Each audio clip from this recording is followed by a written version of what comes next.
আমার এই পাসপোর্টে আমি যে প্রথম ভিসা পেয়েছিলাম সেটা কিন্তু আমাদের চিফ অ্যাডভাইজার মোহাম্মদ ইউনুস যিনি আছেন ওনার স্পন্সরে আয়ারল্যান্ড যাওয়ার একটি ভিসা।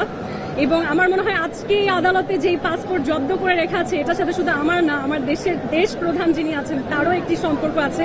আজকে মিডিয়ার মাধ্যমে আমি তাকে অনুরোধ করব যে আমি যদি বাংলাদেশের মেয়ে হয়ে থাকি স্যার, আমার মনে হয় এটা আপনার দায়িত্ব আমি যে নির্দোষ সেটা প্রমাণ দেন। আমি বলবো প্রমাণ, রাষ্ট্র আইন প্রমাণের উপরে চলে।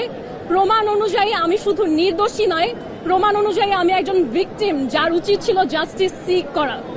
কিন্তু আমি আসলে কার কাছে কি বিষয়ে জাস্টিস সিক করব? আজকে যদি আমি কোনো কমপ্লেইন করতে যাই, কোনো কেস করতে যাই, কিছু বলতে যাই, তাতে ক্ষতি হবে হচ্ছে ইসার, যার ক্ষতি করলে আমার নিজেরই খারাপ লাগবে। তার হয়তো আমি জানি না আমাকে এই অবস্থা দেখে কেমন লাগে। আমি আজকে যেখানে এসেছি, এই যে বোরখা, এটা আমার আসলে সচরাচর আউটফিট না। এই বোরখা এভাবে কভার করা দেখা ইসার ইচ্ছা ছিল। উনি হয়তো এই ভিডিওগুলো দেখবে, আমি জানি না সে কেমন ফিল করবে যে এখন আমি এগুলো করছি।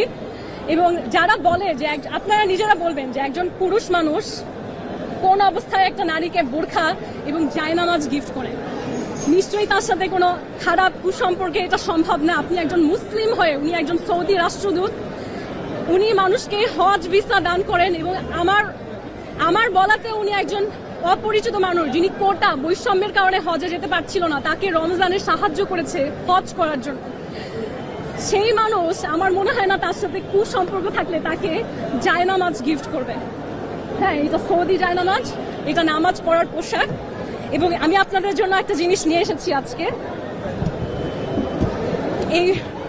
এটা বক্স, তবে আমি খেজুরও নিয়ে এসেছি, আপনারা মিলিয়ে দেখবেন। হ্যাঁ, এই বক্স হাতে নেওয়া ইসার ছবি আছে।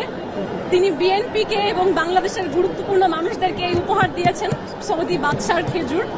এটা কিন্তু আমি মনে চাইলেও কাউকে দিলাম সেরকম উপহার না, এটা আমার কাছে এসেছে বাংলাদেশের পররাষ্ট্র মন্ত্রণালয়ের ডিজি শফিকুরের মাধ্যমে, কারণ এটার জন্য অ্যাপ্রুভালের প্রয়োজন হয়। এটা সৌদি বাদশারা দেয় হচ্ছে একটা সৌজন্য, একটা গুরুত্বপূর্ণ ব্যক্তিদের জন্য।